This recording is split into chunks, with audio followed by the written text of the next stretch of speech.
Estamos en contacto a través de la línea telefónica con el arquitecto Silverio Durán Almeida, presidente de la Cámara de Construcción de la capital de la República. Arquitecto, muy buenos días. Coméntenos, ustedes se reunieron el pasado viernes con el presidente de la República acá en la ciudad de Guayaquil. ¿Y qué luces, qué señales, qué mensajes les dio el jefe de Estado? Buenos días, arquitecto. Buenos días y muchas gracias. Sí, efectivamente, tal como usted lo señala, el día viernes anterior tuvimos la oportunidad de reunirnos con el señor presidente de la República. Lógicamente, los temas que se quisieron tratar no se los pudo hacer en su totalidad, pero de todas maneras no se los pudo hacer, aclaro, solamente por cuestión de tiempo, de agenda del señor presidente. Pero de todas maneras tuvimos la... ¿Cuánto duró la reunión, arquitecto? ¿Cuánto tiempo les dio el presidente?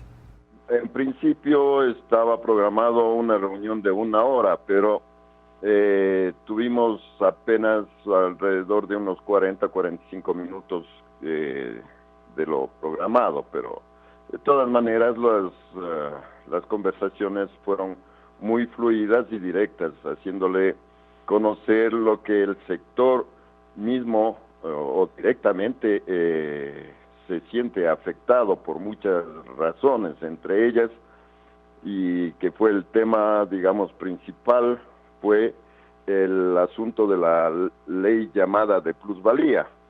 Eso fue el tema principal en el que nos tuvimos, y casi toda la charla que tuvimos, pues se basó en los efectos, en los problemas, en las consecuencias que esta ley ha producido en nuestro sector.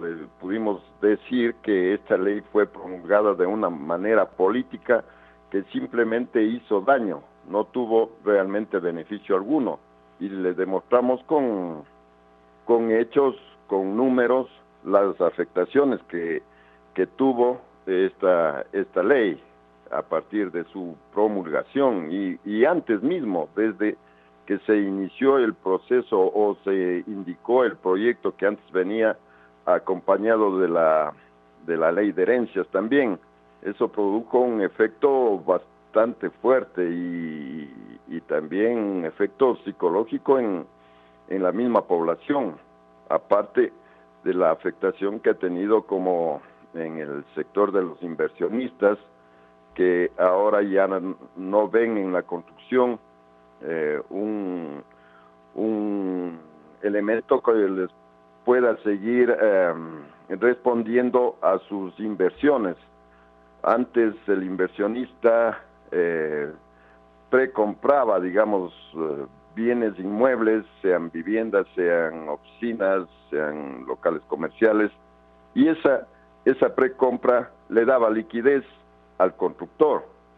Eso fue uno de los aportes bastante considerables, porque el constructor ya podía tener liquidez sin necesidad de acudir en muchos casos a los créditos de la banca especialmente, sino tenía ya un crédito, un dinero fresco que le podía dar esa liquidez para seguir avanzando en su proyecto y seguir con su proceso. Pero dadas estas circunstancias y viendo y haciendo un análisis numérico, nosotros determinamos y vimos los efectos también en la parte de lo que correspondía al inversionista. No podía alcanzar más allá de un 5% anual de rentabilidad de su inversión. Entonces eso le motivó a seguir dando esta liquidez que hablábamos al inmobiliario especialmente, ¿no? O sea, promotor, constructor. Y eso fue también otro de los efectos que pasó, y al no tener ya la capacidad del constructor de poder seguir con sus proyectos, ¿qué es lo que sucedió? Que muchos proyectos se pararon, otros simplemente no se iniciaron, y eso fue una debacle que llegó a una consideración de casi el 50% de disminución en el ejercicio inmobiliario y conllevado a una consideración de falta de empleo, falta de mano de obra, falta también en los sectores conexos que tenemos como es la industria, son los proveedores, la misma banca, el mismo transporte, los profesionales que nos dedicamos a esta parte, sea como directos constructores o como empleados. La mano de obra se redujo considerablemente, la falta de empleo fue una situación bastante crítica, porque ustedes saben que la construcción es un dinamizador de la economía, ¿no es cierto? Entonces, al pararse el sector de la construcción, al disminuirse, bueno, no podemos decir que se haya parado completamente, pero al disminuirse su acción, también se vieron afectados los otros sectores que le comento.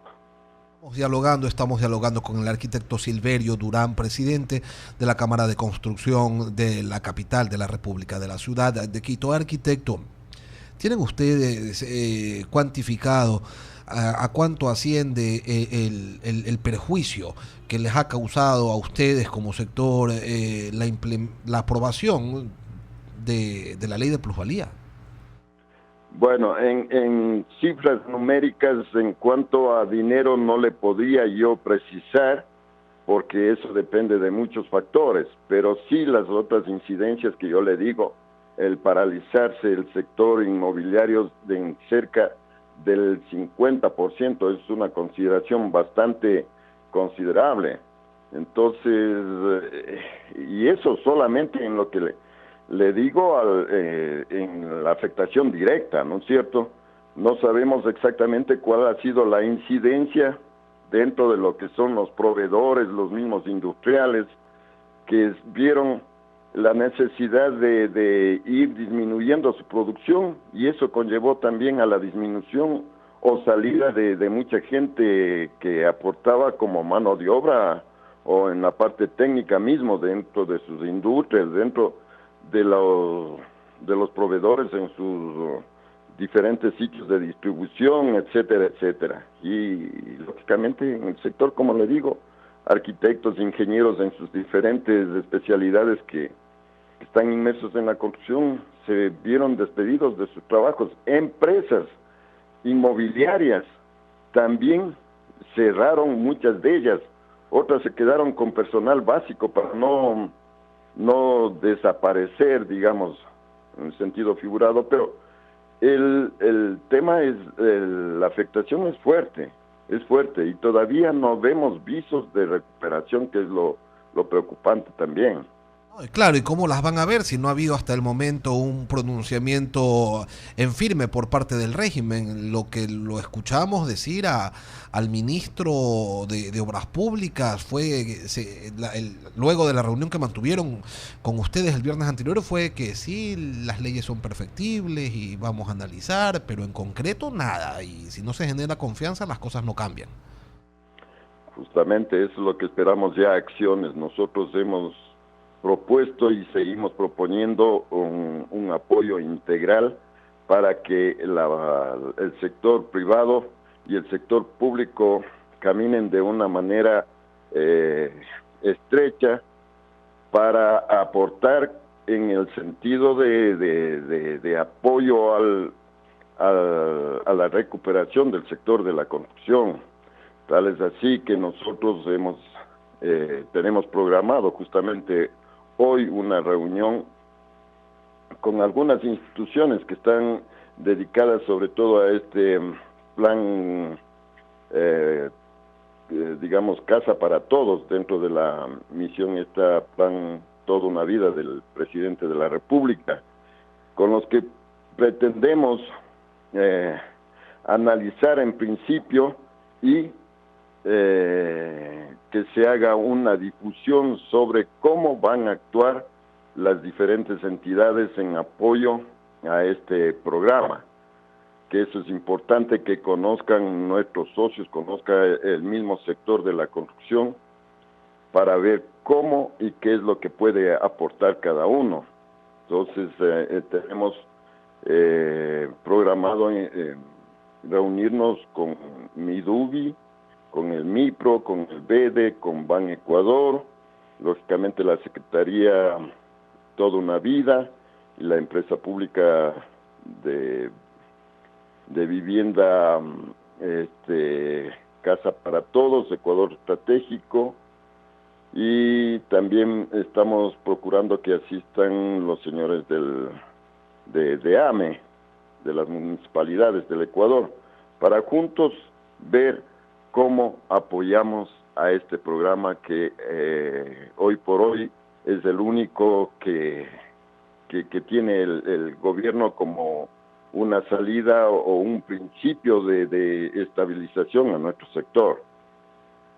Estamos conversando con el arquitecto Silverio Durán, presidente de la Cámara de Construcción de Quito. El licenciado Luis Viera de la Rosa tiene también algunas consultas para usted, arquitecto. Arquitecto, buenos días. Estuve yo el viernes pasado en esta reunión en la que ustedes fueron parte también del diálogo con el presidente de la República. Incluso lo vi al ingeniero José Maquiavelo, ex ministro también y es presidente ejecutivo de Etinar.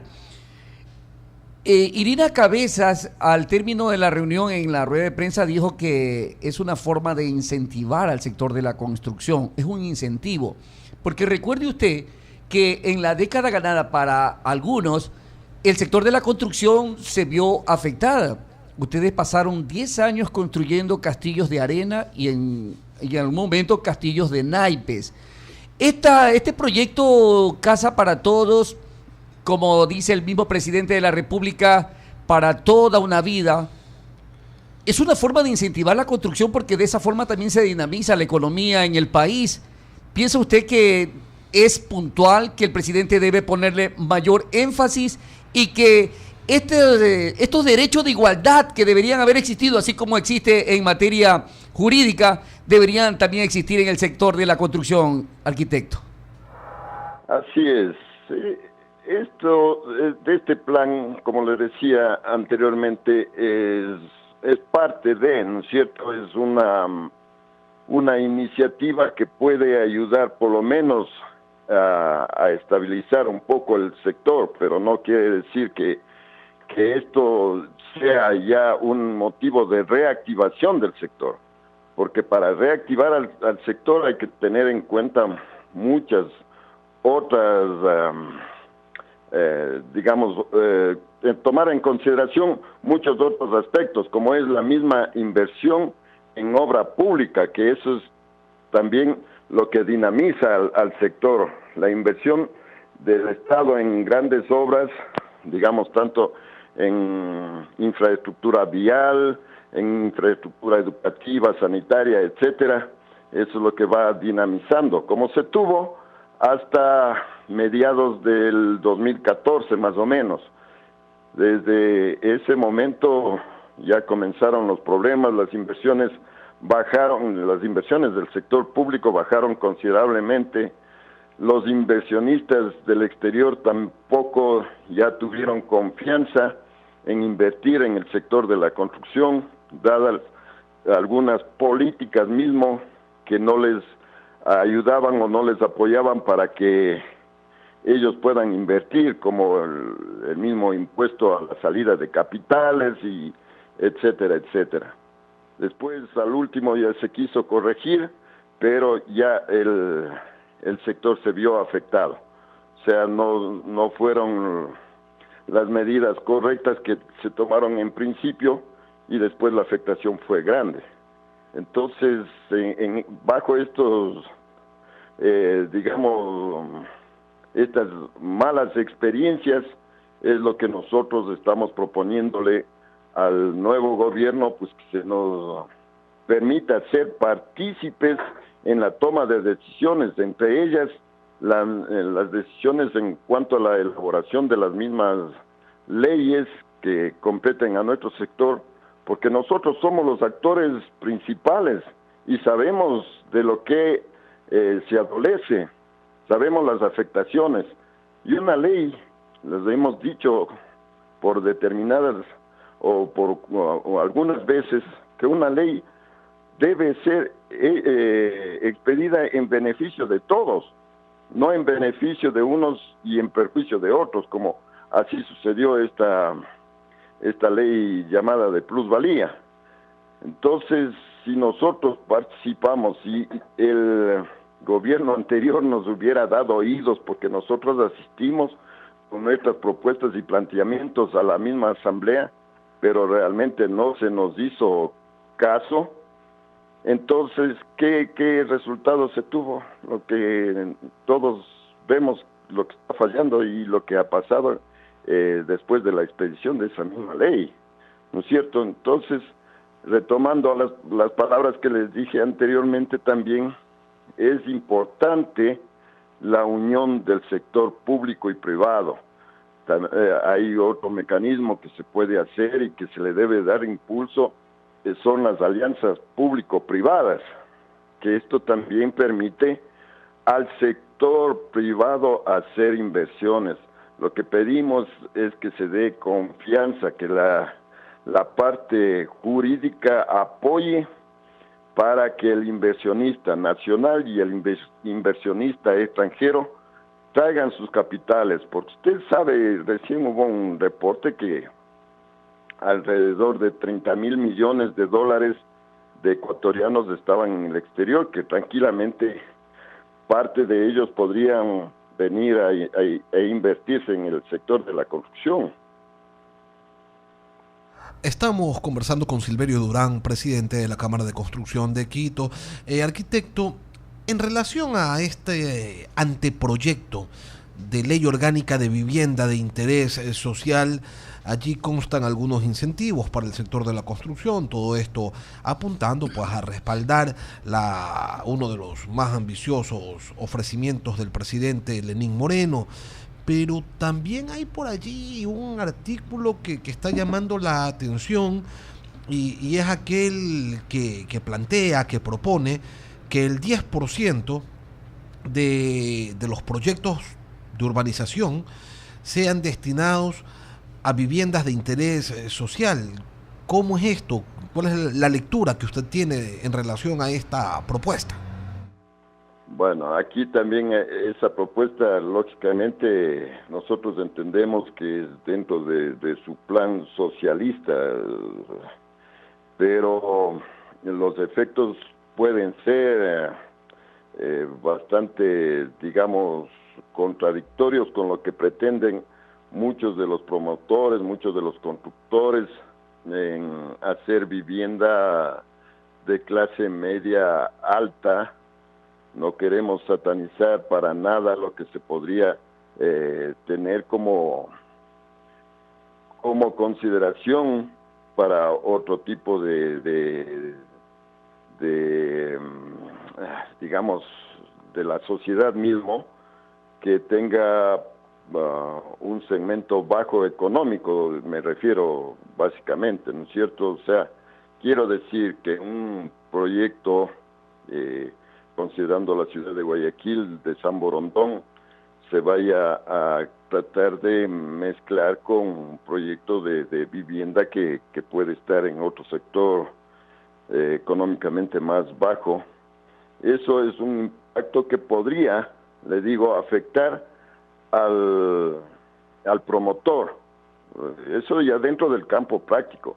Dentro del campo social, la idea puede ser muy buena, porque el pobre también tiene derecho de vivir en sectores que tienen muchos servicios, que tienen más comodidades de lo que normalmente se tienen en sectores de bajos estratos, ¿no es cierto?, un estrato bajo. Pero eso habrá que ir analizando y viendo cómo se puede ir implementando. Sí, ha dado... Además, arquitecto, que esos servicios cuestan, ¿no? Y viéndolo únicamente desde el ámbito práctico, hay alícuotas en ciudadelas de San Borondón, que usted ponía como ejemplo, que cuestan mensualmente 400, 500, 600 dólares mensuales en alícuotas de mantenimiento de la urbanización. Eso equivaldría en el mejor de los casos a 10 cuotas de esas viviendas de interés social que está ofreciendo el presidente Moreno, que ya le digo, en las más caras son $60, porque el valor más barato del que ha hablado el presidente Moreno, que son $20, sería el equivalente a 30 cuotas. Entonces, como que no tiene mucho sentido, ¿no? Lo uno con lo otro. Sí, realmente en el caso práctico las cosas van a ser diferentes. Quizá, digamos, se vean inclusive un poco o más marginados los posibles adquirientes de esa vivienda. ¿Por qué? Porque simplemente tendrán que ser liberados y lógicamente al ser liberados quiero decir aislados para no tener que pagar en una alícuota conjunta con el resto de los habitantes de ese conjunto, digamos. O sea, en la parte práctica a lo mejor se los encierra a ellos en un lugar diferente del resto, porque bien lo dice, las alícuotas son bastante fuertes cuando se tiene guardianía, cuando se tiene servicios que lógicamente la gente que puede acceder a eso son gente de recursos, ¿no es cierto? Arquitecto, una última cosa. En este anteproyecto de ley orgánica de vivienda de interés público, se habla de los efectos del cumplimiento del contrato de arrendamiento social con opción de compra. Aquí se señala que el cumplimiento de todas las cuotas establecidas en el contrato de arrendamiento social con opción de compra faculta al arrendatario para exigir al propietario la transferencia de dominio. Es decir, yo pago puntualmente mi arriendo y eso me da a mí el derecho de decirle al dueño de la casa, véndamela. ¿Es eso lo que se está proponiendo?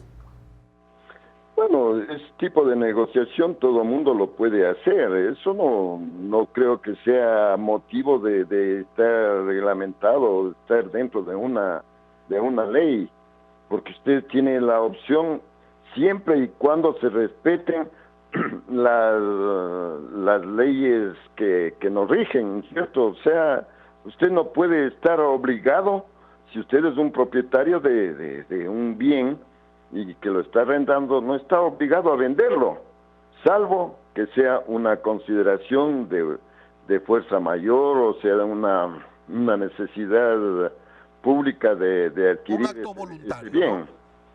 Claro, entonces le digo, todas esas cuestiones nosotros también debemos de estar alertas de que no se nos impongan cosas que realmente no estamos obligados a hacerlo, que no tienen ningún sustento práctico para que eso suceda o deba suceder.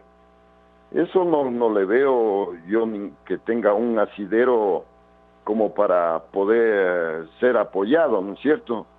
Porque usted puede hacer libremente lo que le corresponda.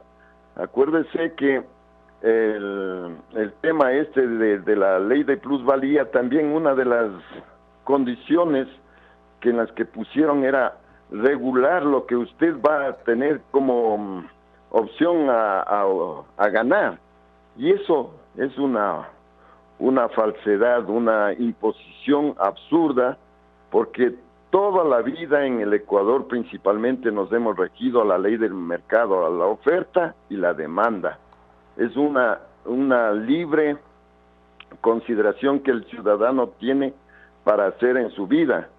Usted puede adquirir lo que su economía le permita y usted puede vender también lo que realmente quiera hacerlo y en el precio que la demanda, en el precio que el mercado mismo le imponga, no por obligación de ley. Eso deben tener claro y deben ser conscientes. Ventajosamente este gobierno parece, digo, porque todavía no se ven los efectos, parece que tiene otra consideración que el gobierno anterior. El gobierno anterior estaba solamente en el sentido de imposición de pocos en perjuicio de muchos. Entonces las cosas ahora hay que verlas ya con esa consideración que nunca se debió haber perdido, la democracia, la consideración de cada individuo, el respeto, no la imposición.